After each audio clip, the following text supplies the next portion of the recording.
Broadcasting live from the epicenter of the American liberal media complex, New York City. Ready to do battle. Hey, I'm Leslie Gold. I'm in for John Gibson. It's a John Gibson show. Just to recap, here's what we know. We have one suspect dead. That's the older brother. The other one, the younger brother, is on the run. They're both brothers who grew up in Cambridge or were raised in Cambridge of Chechnyan descent. There are SWAT teams, heavily armored, law enforcement roaming neighborhoods in Boston, going door to door. And I'm looking at the news now. These are not blue uniform police, everyone. These are heavily armed SWAT teams in groups of 8 or 10 or 12 at a time, going into one home after another with their weapons poised. Yesterday, a robbery took place near MIT. A cop was shot who was sitting in his car nearby. A carjacking took place.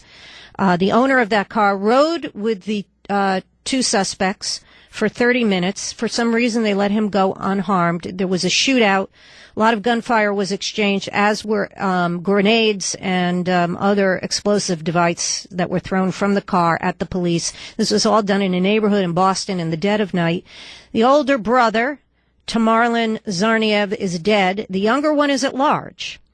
Helping us now with his own perspective is Brett Braaten, 29 years of experience as a federal agent with U.S. Customs and the Department of Homeland Security. And his book is Homeland Insecurity, Failed Politics, Policies, and a Nation at Risk. Hi, Brett. Hi. Welcome to the show. So, just pivoting off the name of your book, would you say any of this entire incident, from the bombing to the fact that this suspect is still at large, would any of it could be attributed to either a failure of Homeland Security, a failure of law enforcement, or a failure of intelligence? Well, there's a combination of all of that, because the intelligence community has been walled off from the investigative community by Amy Gerlich back during the Clinton years. So the free flow of information has been stymied. As far as we can't take any comfort from this, but I honestly believe, given the porous nature of the southwest border, where Hezbollah is based in Mexico and Iran is in Central and South America, that we can expect more traffic coming from the southwest. Now, in the sense of this attack, we have to look at this as an attack on a soft target and how the cataclysmic response of the country. Now, this definitely reeked of amateurism from the start, because anybody who was a pro in doing the same attack would have gotten out of the country and would have had no problem doing it. So there's a number of different problems on different fronts. Does that mean that they were amateurs, or does that mean they were planning to strike again? I think they were amateurs. I think they were in over their heads. They whether or not they got any of the equipment they needed within country or had stuff shipped up from Mexico through the Postal Service, as simple as that. I'm assuming most of it, given this is open society, is available here on marketplaces around the country. But in that sense, there's no telling what context they had out of country. They did have foreign travel. There was some training, I believe, that went on in the Mideast, and well, how do you know no that? questions would have been asked. Yeah, I mean, when you say there was training in the Mideast, I haven't seen that yet. I have seen where the older brother, suspect one, who's now dead, left the country for 6 months. It said he went back to Russia. Do you know something about some Middle Eastern training that took place? No, I know of no training that took place. But given the fact that travel, and here's the problem. The base problem is, because of this fear of racial profiling, these folks, even if they had stood out like a red light, could have been glossed over by border people, Customs Border Protection, for the sake of avoiding racial profiling. So this is another thing we have to deal with. So it doesn't amaze me in the least, since the 9/11 attacks were accomplished with free travel by terrorists coming in and out of the country at will, that these folks, if anything had stood out, would have been missed. Okay. Now, so then you're arguing maybe it's a failure of our immigration policy, correct? Or immigration practices?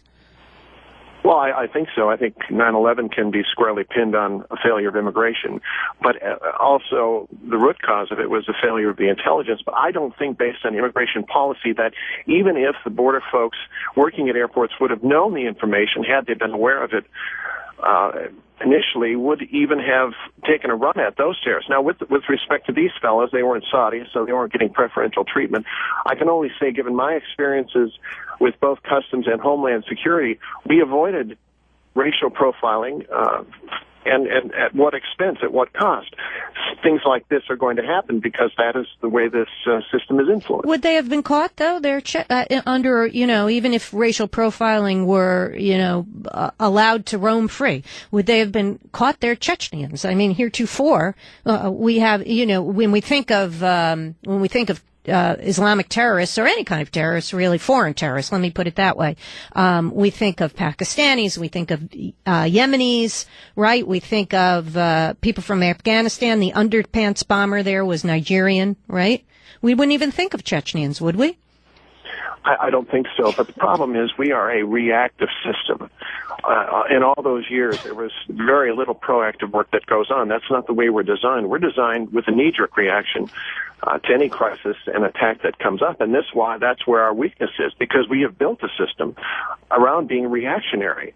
And unless and until that ever changes and we adopt other methods of prevention, then I think these things are going to happen again. And given that we have so many soft targets in this country, it's kind of pick and choose. What methods would you suggest? What methods would you suggest that we adopt? The only other method that I am aware of is not from first-hand information, but looking at the Israeli model, where there's a lot of I believe, proactive work. And I don't speak, I hate to get into that area because I'm not an expert on that, but only from what I've heard in comparing our system to theirs, they adopt a more reactive approach or proactive approach as opposed to ours, which is strictly reactive, because we've been fat, dumb, and happy in this country. Mm-hmm. We felt relatively safe and secure, and really no one is paying attention, and that's what they're banking on. No one's paying attention, and they sit back and watch the reaction, which, of course, we all have been doing these last few days. In your experience and expertise, Brett Braaten, the uncle of the two brothers here has come out and spoken. Now, he has been in touch with them, the whole family, since 2009, but he said that if he had to give a reason for it, it was because the older brother in particular was a disgruntled loser.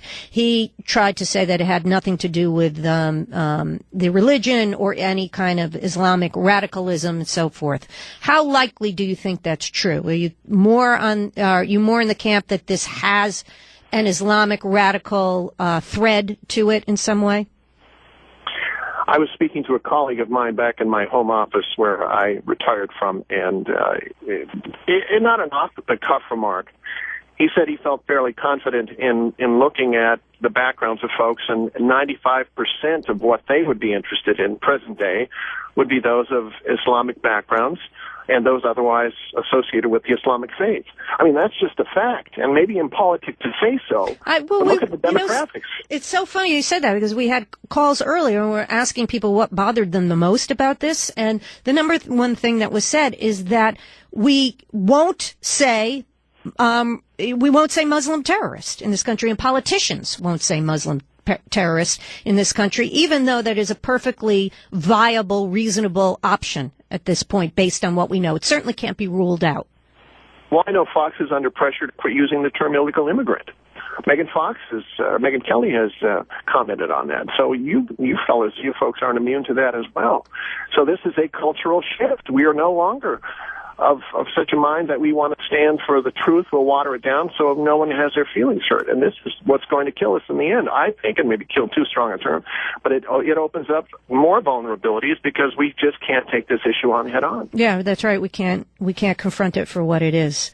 One last question. This is purely speculation, but I was thinking about this when I saw coming across one of the wires here. The older brother that's dead now was hit so many times by police fire that they said they couldn't even count it. Right? Now, he was in the car with the younger brother as, they were trying to get away. How likely is it the younger brother that's still at large is unharmed?